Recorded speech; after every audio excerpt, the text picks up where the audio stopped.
Hello guys, welcome my YouTube channel. हमने exercise 9.2 के 3 question को कंप्लीट कर लिया। आज की इस वीडियो में हम क्वेश्चन नंबर 4 को समझेंगे। देखो, क्वेश्चन नंबर 4 बिल्कुल आसान है। जिन बच्चों ने अभी तक हमारे चैनल को सब्सक्राइब नहीं किया, चैनल को सब्सक्राइब कर लें। चैनल पर हम कंप्लीट 9th का मैथ करेंगे और इंशाल्लाह आगे हम 10th का मैथ भी सॉल्व करेंगे, तो चैनल को सब्सक्राइब कर लें। तो चलिए क्वेश्चन नंबर 4 को फिर कवर करते हैं।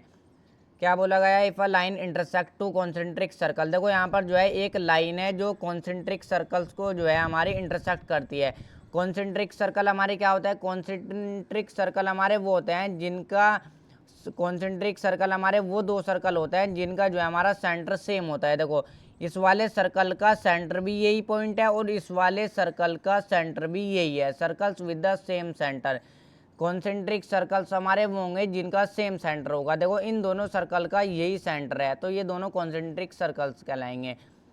With centre O at A B C D. अब देखो, ये जो लाइन है ना, ये जो है इन कॉन्सेंट्रिक सर्कल को जो है इंटरसेक्ट करती है 4 पॉइंट पर, ए बी सी डी। देखो, इन 4 पॉइंट पर इंटरसेक्ट कर रही है, यानी कि काट रही है, इस तरीके से काट रही है। देखो, बड़े वाले सर्कल को तो ए पॉइंट पर काट रही है और डी पॉइंट पर काट रही है, और छोटे वाले सर्कल को यहाँ पर बी पॉइंट पर काट रही है और सी पॉइंट पर काट रही है। बस ये बोला है हमें, बिल्कुल आसान क्वेश्चन है। प्रूफ डाटा में प्रूव करना है। ये जो ए बी और सी डी है, इन दोनों को हमें जो है यहाँ पर इक्वल प्रूव करना है। तो देखो, इसके अंदर हमें जो है छोटा सा कंस्ट्रक्शन करना पड़ेगा क्वेश्चन के अंदर। अब ये डायग्राम हमें इस क्वेश्चन के अंदर गिवन है। मैं क्या कंस्ट्रक्शन करूँगा? मैं जो हूँ यहाँ पर से एक परपेंडिकुलर लाइन डाल लूँगा इस पर। मैं जो हूँ सेंटर से एक परपेंडिकुलर लाइन डाल लूँगा इस पर। ये जो हमारी लाइन है, तो मैंने परपेंडिकुलर लाइन डाल ली। अब जब ये परपेंडिकुलर है तो ये जो है इस पर 90 डिग्री का एंगल बनेगा। ये एंगल भी 90 डिग्री का होगा और ये एंगल भी 90 डिग्री का होगा। दोनों एंगल 90 डिग्री होंगे होंगे। अब देखो, बिल्कुल आसान है। क्या लिख लोगे? Draw construction. हमने क्या किया? ड्रॉ। मैंने जो है एक OM लाइन ड्रॉ की है जो कि हमारी परपेंडिकुलर है। ये परपेंडिकुलर है हमारी किस पर? परपेंडिकुलर है AD पर। ये जो है देखो हमारी इस पर AD पर परपेंडिकुलर है। जो पूरी लाइन है इस पर जो है परपेंडिकुलर है। अब जब परपेंडिकुलर है, मैंने बता दिया 90 डिग्री का एंगल बनाएगी। तो अब देखो, सबसे पहले हमारा जो है यहाँ पर AM जो होगा वो इक्वल होगा किसके? DM के। AM इक्वल होगा DM के, और हमारा जो है BM इक्वल होगा किसके? CM के। अब ये क्यों इक्वल होगा? इसको इक्वेशन फर्स्ट मान लो, इसको इक्वेशन 2 मान लो। अब जब ये परपेंडिकुलर लाइन ड्रॉ करी है ना मैंने इस पर, तो ये जो है हमारी एक कोड है। अब मैंने क्या बताया? सेंटर से जब भी हम जो है परपेंडिकुलर लाइन डालते हैं कोड पर, तो वो जो है कोड को 2 इक्वल पार्ट्स में डिवाइड कर देती है। पीछे हमने क्वेश्चन कर भी लिए। तो ये देखो, ये बड़ी वाली कोड है AD।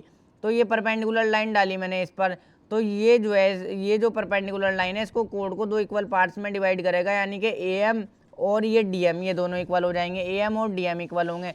अब बात कर लो छोटे वाले सर्कल की, कोड जो है वो BC है। तो ये मैंने सेंटर से जो है परपेंडिकुलर लाइन डाली इस पर कोड पर, ये जो BC है इस पर, तो इस BC वाली कोड को भी ये जो है परपेंडिकुलर लाइन 2 इक्वल पार्ट्स में डिवाइड कर देगी। BM और CM ये दोनों भी इक्वल होंगे। BM और CM देखो, पीछे क्वेश्चन कर भी लिए, बिल्कुल आसान चीज़ है समझना। और मैंने इंट्रोडक्शन वाली वीडियो में बहुत अच्छे से बताया था। रीज़न ज़रूर दोगे। रीज़न क्या आ जाएगा? Perpendicular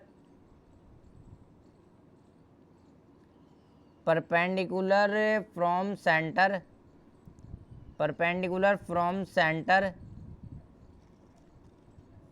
bisect the code, bisect the code.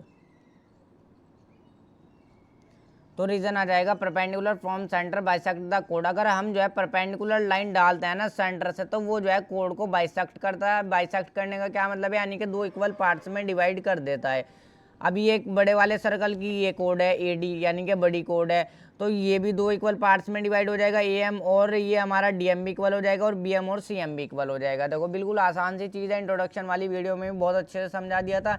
Reason आ जाएगा परपेंडिकुलर फ्रॉम सेंटर। अगर हम परपेंडिकुलर लाइन डालते हैं सर्कल में, देखो कोड है सेंटर से, तो वो जो है कोड को क्या लिखा हुआ है? Perpendicular from centre bisect the code. तो वो जो है कोड को बाइसेक्ट करता है। बाइसेक्ट यानी कि 2 इक्वल पार्ट्स में डिवाइड कर देता है। अब हम क्या करेंगे? अब हम जो है सब्ट्रैक्ट कर देंगे। यहाँ पर लिखो सब्ट्रैक्ट इक्वेशन। क्या लिखोगे? Subtract equation second from first. Subtract equation second from first. अब मैं जो हूँ इक्वेशन फर्स्ट में से इक्वेशन सेकंड को सब्ट्रैक्ट कर दूंगा, चाहे यहाँ पर भी EQ लिख सकते हो। Subtract equation second from equation first. अब इक्वेशन फर्स्ट हमारी क्या है? AM है। यहाँ पर जो है देखो इस तरीके से इज इक्वल टू लगा लेना। AM में से BM माइनस हो जाएगा, ए एम में से जो है हमारा जो है बी एम, इधर वाले में से इधर वाले को माइनस करेंगे, ए एम में से माइनस हो जाएगा B M is equal to, अब इज इक्वल टू लगा लो, और इधर वाले में से इधर वाला माइनस हो जाएगा, तो डी एम में से माइनस हो जाएगा डी एम में से माइनस हो जाएगा सी एम। अब देखो ए एम में से जब मैं जो हूँ बी एम को माइनस कर दूंगा, कहाँ पर गया, ए एम में से जो है बी एम को माइनस कर दो तो ए बी तो बचा, ए एम में से पूरा ए एम में से बी एम माइनस कर दो, यानी कि बी एम वाला पार्ट हटा दो तो ये ए बी तो बचा, तो यहाँ पर क्या आ जाएगा, ए बी आ जाएगा इज इक्वल टू, और डी एम में से सी एम को माइनस कर दो, डी एम ये है मेरा पूरा, इसमें से जो है ये सी एम वाला पार्ट हटा दो। देखो कुछ भी मत करना है, सिर्फ रफली कर रहा हूँ, तुम कुछ यहाँ पर डायग्राम में छेड़छाड़ मत करना। तो डी एम में से सी एम को हटा दो तो सी डी तो बचा हमारा, सी डी बचा हमारा। इस चीज़ को ही देखो हमें प्रूव करना था, A B is equal to C D, बिल्कुल आसान क्वेश्चन था ये एकदम, हैंस प्रूव्ड।